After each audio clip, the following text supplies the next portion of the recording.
So week 7 and 8, I found like really similar.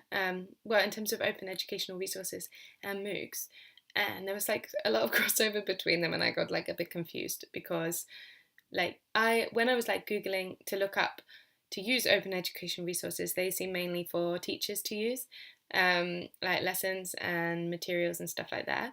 And then MOOCs is more like courses. But I know that OERs can also be courses, and MOOCs can also are often used by teachers as well and educators. So I think like there's a lot of crossover there, and maybe MOOC is an OER.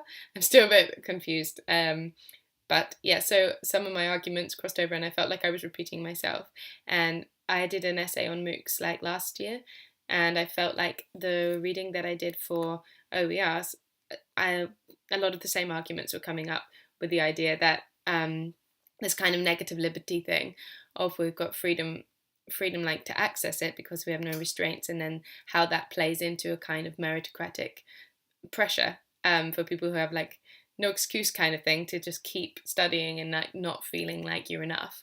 So that was kind of a similar argument to what I made in my MOOC essay. So that was kind of interesting. In terms of but I really like the crowdsourcing stuff because I'm really interested in like I guess the general principle was about like open access to information, and I'm very interested in collective, like changing the idea of knowledge as a collective good and not an individual thing. And I think it is usually individualized in like credentials and stuff, and qualifications, people going to school, and it's kind of more of a competitive thing. And I really like that UNESCO are trying to push this changed idea of education as a common good, and something that we're all in this life together. It's kind of a human solidarity thing. So I really like this crowdsourcing discussion because I do think it can be exploitative. Like I like the discussions that were coming up in the forum, like regarding like Lauren posted something about NASA,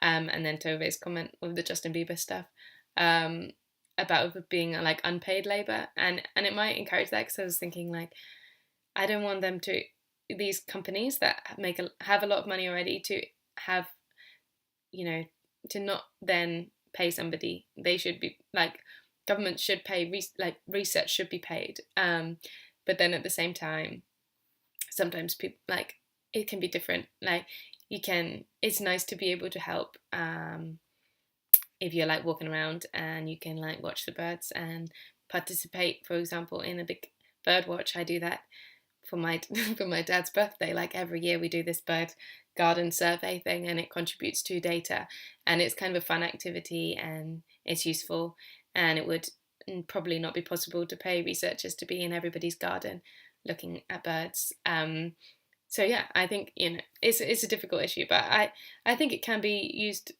like economically, which is maybe a problem, but it may be also pushing a nicer idea of knowledge and information and human connections and solidarity. So that's kind of cool. In terms of my posts, I made a video for the OER one, and it was really frustrating. It was I used Movely, and I was like, I quite like my Powtoon one in the end, so I was thinking that, I'll try out Movely, but it took so long, and at the end I didn't really like what I produced. So it was the same problem of focusing so much on the tool that I've lost any kind of educational quality of the video. I don't think I say anything new and exciting, and I was really disappointed in that. But I made an infographic for the MOOCs, which also took ages. But I'm really happy with it in the end, and because I don't really like writing, I found it like really cool way of showing a lot of different ideas, and I basically used a lot of the ideas that I had written in my essay, but they could just be summarized in a kind of engaging way, and which is so much more accessible. And one of the reasons I don't like academia is because a lot of people have these ideas and then nobody wants to read them because they're written in like boring ways and like really long, and making an infographic like gets ideas out there. And I was like really, really happy because the comments on my post this week were they were commenting on the educational value and not like you know, how pretty it was or whatever. So Vish just said that it made him reflect on things differently, and Alina said it made her like analyze something in a deeper and broader way. And this, both of those things, like I just felt so happy because that's like what I was going for. So yeah, I'm feeling really good about that. And also my comments have been like more, I've been trying to be more, I guess critical, or like maybe pointing my thoughts, pointing like my peers to think differently, or think on something new. So I've been offering like critique, kind of a critiques, or like different perspectives. So I've been trying to be more educational in my comments, I guess. So yeah, I think it's going well. I'm really like enjoying this course, but it's taking so long to do things. And I think I need to do more questions for the next comments. Like I've done like some kind of critiques and adding to and supporting and like agreeing with my peers, but I haven't really done any that I've been like asking for people to like elaborate or clarify. So I think it like a good educator might do that. So maybe for the next few weeks I can try and do that kind of thing. And what else? Content for tools. Yeah, I need to continue using if I want to use tools, they make focus on the educational quality of them and not like how nice they look or whatever. I think I've spent like far too long trying to make a website instead of focusing on like what I'm actually saying on it. So that's just another example of that.